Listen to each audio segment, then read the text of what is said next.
which we mentioned a little bit, is Jackson. Obviously, just stupid decision by him again, just to sort of get involved and get a needless yellow card, and he's now obviously got that ban for 5 yellow cards. I mean, for a young player, and the fact that like they made such a big deal about it on Friday in the build up to the weekend, and Poch got asked about it directly in his press conference, like has he spoken to him, and yet sort of 48 hours later in the game, and here we are sort of the next week thinking, right, he's out. I mean, his ownership's obviously dropped like a stone. I think he was like 7.3 million a week or two ago, and he might have even dipped under 7 million now.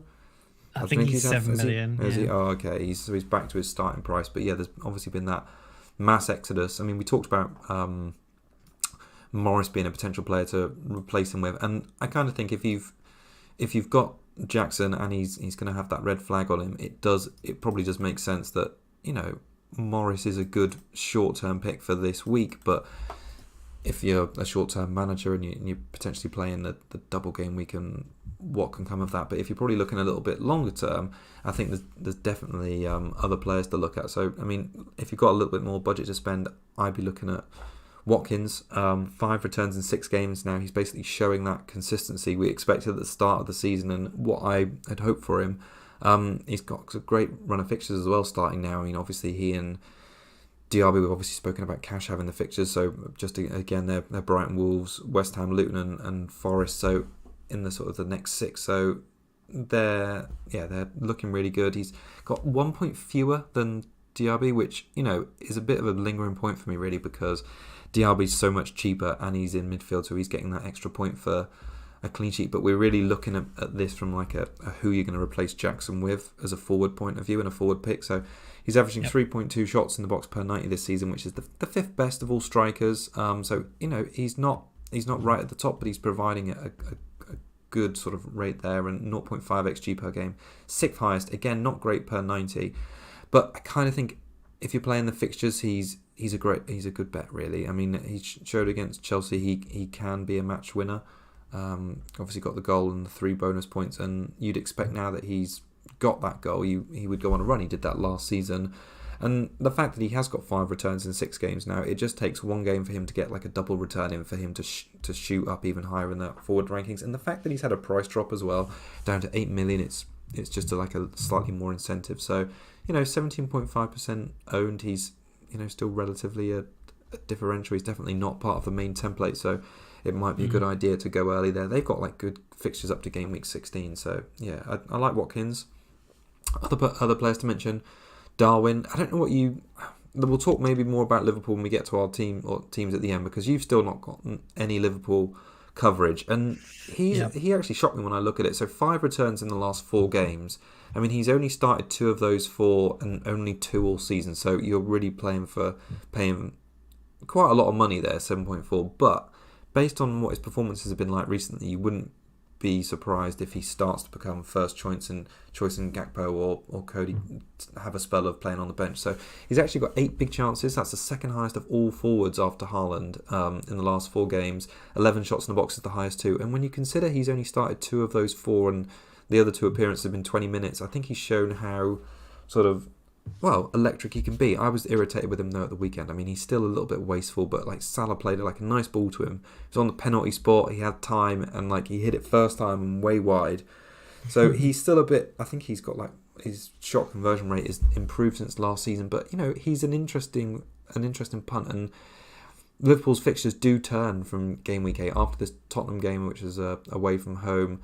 They've got Brighton, Everton, Nottingham Forest, Luton, Brentford. So they've got a good run of fixtures, and you know, he could be a good differential. I don't know. When you look at Liverpool, I mean, you've told me you're not keen on Salah because he's not getting any goals at the minute. But is there any players from? I mean, they're obviously playing better. They're second in the league at the moment. They seem to have their like mojo back a little bit. Do you look at Liverpool a bit differently? Yeah, I'm definitely going to start considering them pretty soon. As soon as the wild card comes around, then I'm sure Salah will be in, and Darwin is certainly someone I'll look at as well. Just hopefully he keeps starting the games over the next few. It's just the problem is like around I guess they don't even have Champions League, do they? They've got Europa. It's called Europa League now. Yeah. So is he going to play those games? It feels like he'll probably be really good in sort of opener games in the Europa League. So, yeah. Yeah, it's just a wait and see with him. The minutes are still an issue, and you can never be sure he's going to be nailed on. That's the problem. That's true. I guess. I mean, he, Yeah. like you say, I think he started in that game, their Europa League game the week before this one. I think he got a goal and an assist. So, you know, he's had an impact. So if you add like those returns to what he's done in the league, he's one of their most informed strikers after Salah, probably just based on the number of returns. So, yeah, I wouldn't be surprised if he plays in this Tottenham game at the weekend. Really, it's just like there's Jota, there's Gakpo, I know. There's Diaz. They've got that Gravenberch. They've got Endo now. They got there's just so many players like Zoboslai as well. Like all these people. Like there's so many players just to try to. Salah's obviously going to play every game, and then there's like the other two across the sort of front three, I suppose, of just who's going to go there. And it's just something I probably won't want to get into. I think it's just Salah and maybe Trent when he's back. Yeah, and then. Trent is still so expensive, isn't it? I know. Yeah, you compare him to like the Newcastle defenders and what like the lack of clean sheets that we've seen this season, which is like a historical low, and it just makes you think Trent's not worth. But no, anyway, it's just worth highlighting Darwin's stats because Liverpool sit second in the table now. I kind of feel like they've got their mojo back this season, and they could be a threat to City. So yeah, he looked good. I mean, we mentioned Alvarez quite a lot. Just curse of the most transferred in player continues this season. But I mean, even though their fixtures, I would say for City, are not the best after Wolves, I don't think that really matters at all with them because they're just going to blast through. They're obviously 1-6 on the bounce already. He's up to 7 million now. 1.5 XG over the last 4 isn't that high amongst forwards. That's 7 players performing better, but. There's some players on there like Solanke, Jackson, Ferguson, but the assist potential is high, so 0.9 expected assists over the last 4, which is the highest. I mean, he's on corners, he's on free kicks, which is different to pretty much all the other strikers we've got this season, so that boosts his appeal. And I think that the amount that Pep has talked him up as stepping into that De Bruyne and Gundogan role, I mean, if he's obviously disappointing for all the people that had him this weekend because against Nottingham Forest in that second half, he probably could have got a return. And he's played so well this season, and I probably will own him at some point as well. Just think when he's on the pitch, he just always seems to get something. I just don't really feel like I'm worried of him not doing something.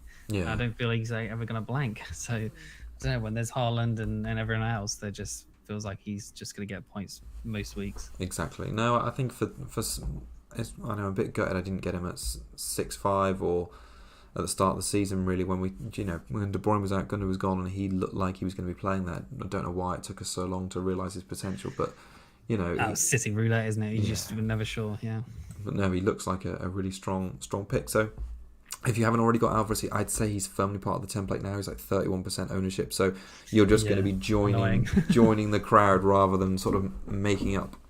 But it's probably best practice just to have him in there if you can, really.